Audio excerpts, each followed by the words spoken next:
Welcome to Avoidant Effect, a space where growth begins the moment you choose yourself. If you believe in becoming stronger, clearer, and more self-aware, consider joining our membership and becoming part of a journey that transforms not just how you love others, but how you value yourself. What if the moment you stopped chasing them was the exact moment everything started to change? Not in the way you expected, but in a way that finally puts you back in control. Because sometimes the silence you think is pushing someone away is actually revealing everything they never said. And the distance you're holding right now might be the most powerful move you've ever made. You keep telling yourself they've moved on, don't you?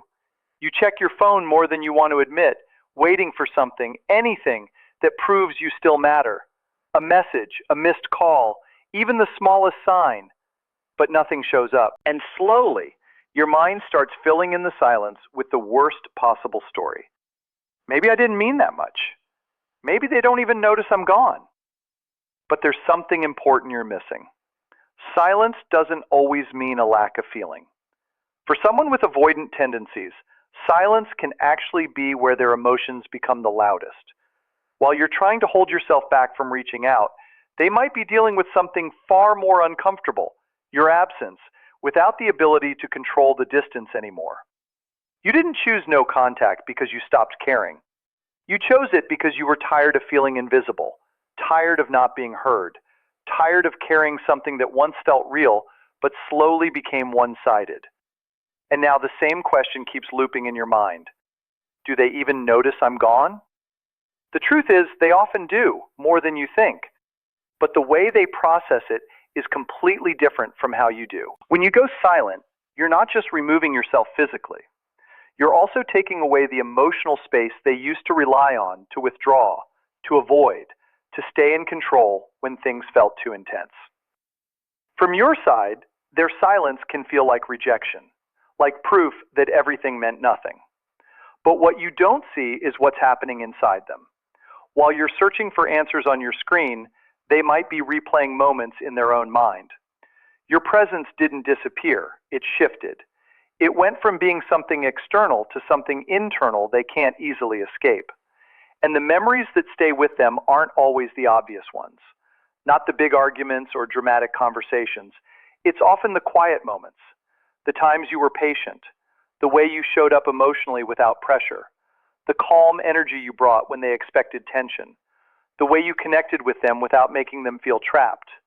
Those moments stay, not just as memories, but as feelings. And those feelings are unfamiliar to them. Your presence created something they didn't fully understand while you were there. And now that you're gone, they don't know how to turn it off. But here's where it becomes confusing. Even if they feel it, they might not show it. For an avoidant person, expressing emotion can feel like exposing a weak spot. And vulnerability to them feels risky. It opens the door to rejection, loss of control, or disappointment. So instead of saying, "I miss you," they keep it inside. They think about you in quiet moments, driving alone, lying in bed, or during those small pauses in their day when distractions fade. In those moments, you're no longer someone they can distance themselves from. You become something they have to feel, and that can be overwhelming. When you were there, they had ways to manage closeness. They could pull back, delay responses, create space. But now, they can't adjust the distance. They can't push you away in real time. They're left alone with their thoughts, and that creates tension inside them. One part of them feels the connection, remembers the comfort, and wonders what they lost. Another part quickly shuts it down because it feels too intense. That's why feeling something doesn't always lead to action. Missing you doesn't automatically mean they'll reach out. Reaching out would make everything real. It would mean admitting they care. It would mean risking how you might respond. And for someone who protects themselves through distance, that step can feel too big. So they stay quiet. Not because there's nothing there, but because facing it feels harder than avoiding it. And that's the part that hurts you the most. Because for you, love is visible. It's effort, communication, presence. You measure feelings by actions, but they don't always work that way. They can feel deeply and still stay distant. They can think about you often and still say nothing. While you're questioning your worth because of their silence, they may be experiencing your absence in a way that doesn't look like love on the outside, but feels complicated and heavy on the inside. From the outside, it might look like they've moved on easily. You see them living their life, laughing, engaging with others, appearing unaffected. And that contrast hurts because you're still processing everything while they seem fine. But appearances can be misleading. What looks like moving on can actually be avoidance. Instead of sitting with their emotions, they keep themselves busy. They fill their time, distract their mind, stay surrounded by noise, because stillness brings feelings they don't know how to handle. Their busyness isn't always peace. Sometimes it's escape. They scroll endlessly, not because it fulfills them, but because silence feels uncomfortable. They stay around people not because those connections replace you, but because shallow interactions are easier than deep reflection. They chase routines and distractions because movement feels like control. As long as they keep going, they don't have to stop and feel. But eventually, everything slows down. The distractions fade. The noise disappears. And in those quiet moments, the feelings come back. Not always in a dramatic way. Sometimes it's subtle. A memory triggered by a place, a song, a habit. A feeling they can't fully explain but can't ignore either.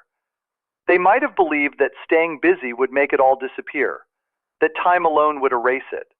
But emotions don't work like that. Avoiding something doesn't remove it. It only delays it. So they get stuck in a cycle. Stay busy, feel okay for a while. Slow down, feel everything again. Then find another distraction to escape it, over and over.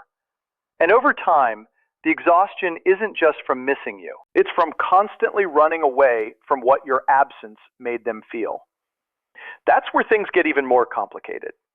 They may start associating you with discomfort, not because you hurt them, but because losing you forced them to face emotions they weren't ready to handle. Instead of moving toward those feelings, their instinct is to create more distance, more walls, more control. From your side, it looks like indifference, like none of it mattered. But from their side, it can be protection. Not forgetting you because you meant nothing, but trying to reduce the impact because it meant more than they expected. They're not always avoiding you. Sometimes they're avoiding what they feel because of you. But the truth is, suppressing emotions never fully works.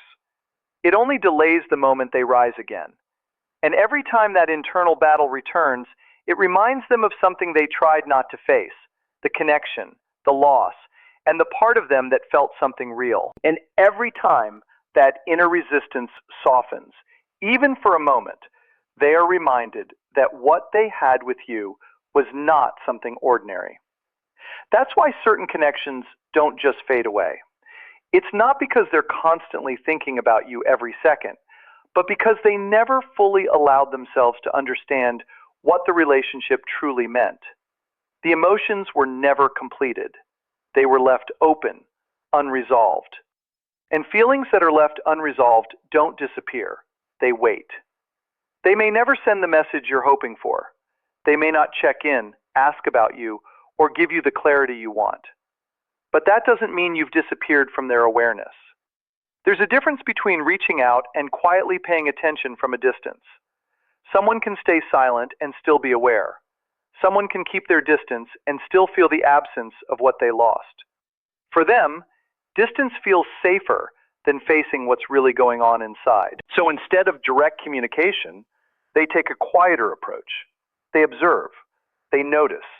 They stay aware of your life in subtle ways. Maybe they check your profile, notice changes, pay attention to your energy or how you're moving forward, without ever making it obvious. And beneath all of that, there's often a question they never say out loud. Are you truly gone, or are you still there, waiting? No contact introduces something they're not comfortable with: uncertainty. When you were always there, they understood the pattern. They knew where things stood. They could create space and still expect you to remain. It felt predictable, and that gave them a sense of control. But when you stop reaching out, that certainty disappears. Now, instead of knowing how you feel, they have to wonder. And that uncertainty can trigger something deep, especially for someone who relies on control and distance to feel safe. So they watch from a distance. They look for signs without putting themselves in a vulnerable position. They wonder if you've moved on, if you're happier, if you still care, if there's any emotional connection left. And every small detail they notice starts to matter. If you seem unaffected, it can confuse them. If you appear to be genuinely moving forward, it can create discomfort. If you come across as stronger, calmer, more focused on yourself, it challenges the version of you they thought they understood. That's where the shift begins. You're no longer predictable. You're no longer easy to read or assume. And when something is no longer easily accessible, it naturally creates curiosity. But curiosity doesn't always lead to action. For someone who fears emotional exposure, acting on those feelings means stepping into risk. Before, they could control the pace of the relationship. They could move closer when it felt safe and pull away when it didn't. They could manage how much they gave and how much they revealed. But once you step back, that control is gone. All that remains is your absence, and that absence forces awareness. Not always in a dramatic or obvious way. Sometimes it shows up through the structure of daily life, the routines you shared, the emotional comfort they got used to, the quiet role you played in their world. And realizing how much space you filled can feel unsettling because it challenges something they value deeply, their independence. Instead of fully accepting that realization, they may resist it. They may try to distance themselves emotionally even more. They may downplay what you had, focus on what didn't work, or convince themselves that separation is the right choice. Not always because it's completely true, but because it feels safer than facing the depth of what they feel. Because to fully accept it would require vulnerability. It would mean admitting that someone reached a part of them they couldn't fully control. It would mean acknowledging that the connection mattered, that it left a mark, and that their usual defenses didn't fully protect them. For someone who has learned to rely on emotional distance, that realization can feel uncomfortable, almost threatening. So they create a narrative that helps them feel in control. They tell themselves they're fine, that they don't need the connection, that maybe it wasn't as meaningful as it seemed. But underneath that story, there's often tension. Because feelings don't disappear just because they're ignored. They stay there, quietly present, creating a pull between what they truly feel and what they allow themselves to accept. And that internal conflict is exhausting. Because it's never fully resolved, it's only managed, pushed away and revisited every time it rises again. When you were the one constantly reaching out, explaining, trying to fix things, and making the effort to be understood, they may not have fully recognized your value. Not because you lacked anything, but because your presence was always there. And for someone avoidant, constant availability can feel comfortable, but not urgent. It creates the sense that the connection will always remain, no matter how much distance they create.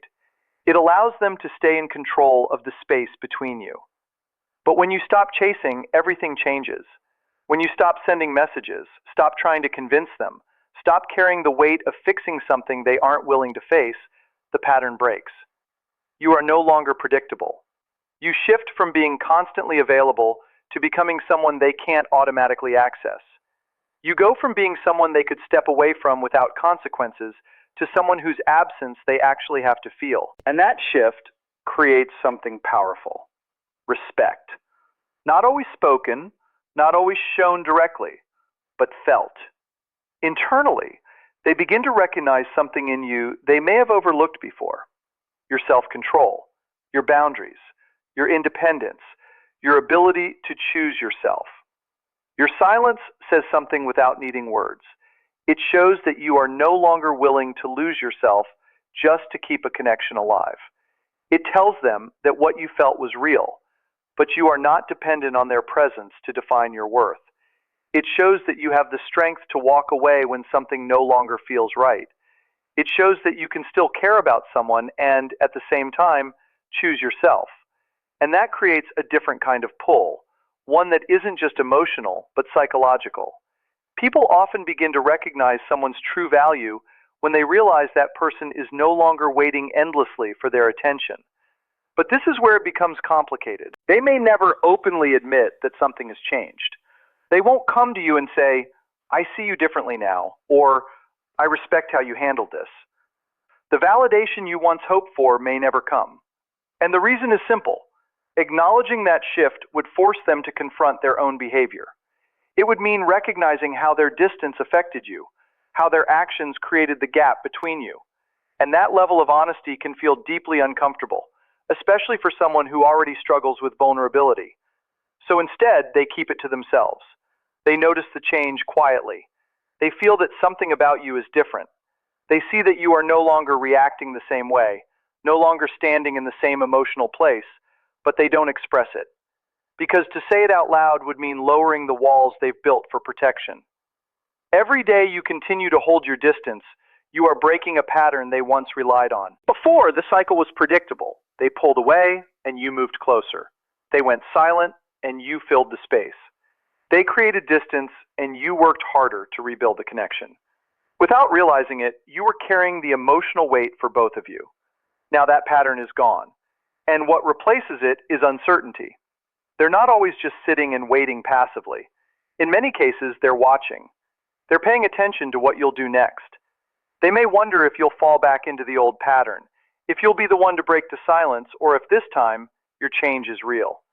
Because if you return quickly, everything resets. It becomes familiar again. They don't have to face anything. They don't have to question themselves or confront their fears.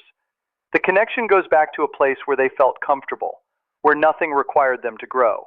So they stay where they are, quiet, observing. Not necessarily because they feel nothing, but because they're trying to figure out if your absence is temporary or if something in you has truly shifted. If you go back, they can believe nothing has really changed. But if you stay consistent, they are faced with something much harder.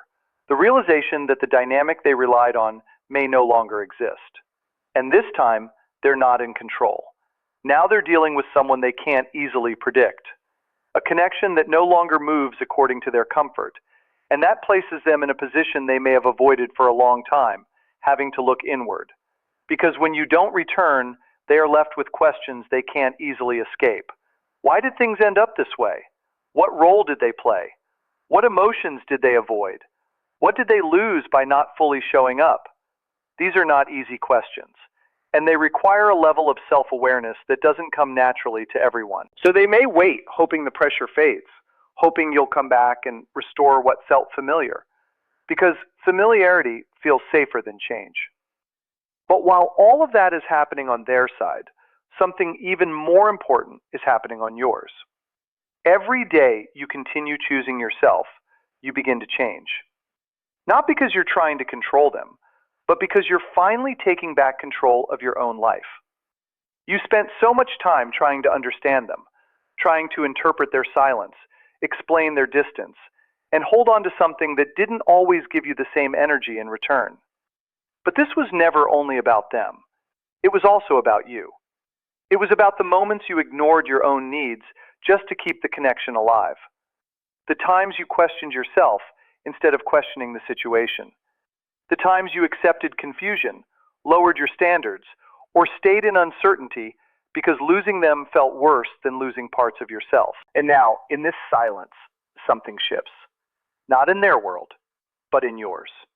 You start to see things more clearly.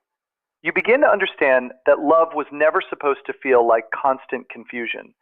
It wasn't meant to feel like waiting endlessly, guessing emotions, or questioning your worth. A real connection doesn't require you to prove your value or chase basic emotional presence. And once that realization settles in, everything begins to change.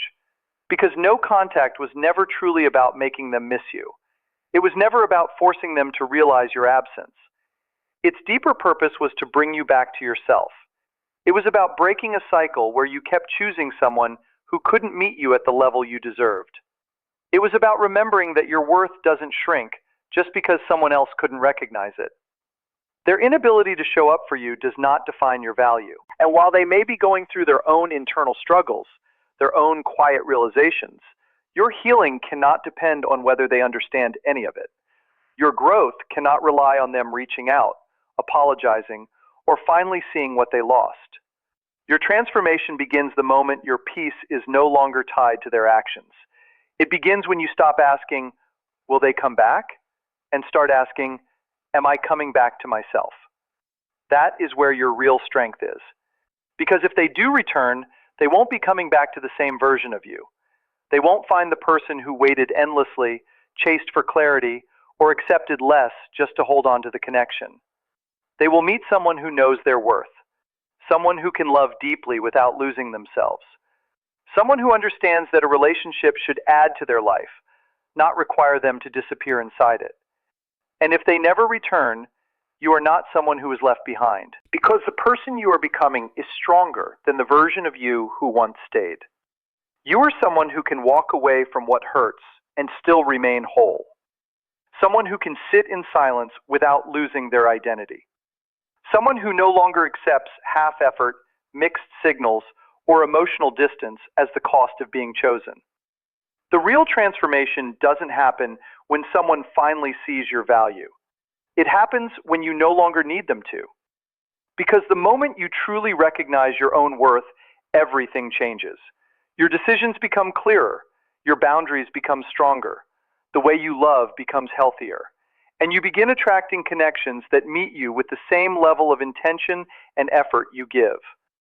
If something in this resonated with you, understand this: you're not alone in this experience. Many people have felt the pain of loving someone who couldn't meet them emotionally. Many have had to learn the hard lesson of choosing themselves after giving so much to someone else. Growth often begins in the moments that hurt the most. So keep moving forward, keep rebuilding, keep becoming who you were always meant to be. Stay grounded, stay strong, and never forget, the most important connection you will ever have is the one you build with yourself. This was never about making them come back. It was about finding your way back to yourself. The silence, the distance, the unanswered questions, all of it was guiding you toward a stronger, clearer version of who you are. And once you truly see your own worth, you stop chasing what doesn't choose you and start aligning with what does. Whether they return or not no longer defines your story, because your peace, your standards, and your self-respect are now in your hands. And that is where everything finally changes.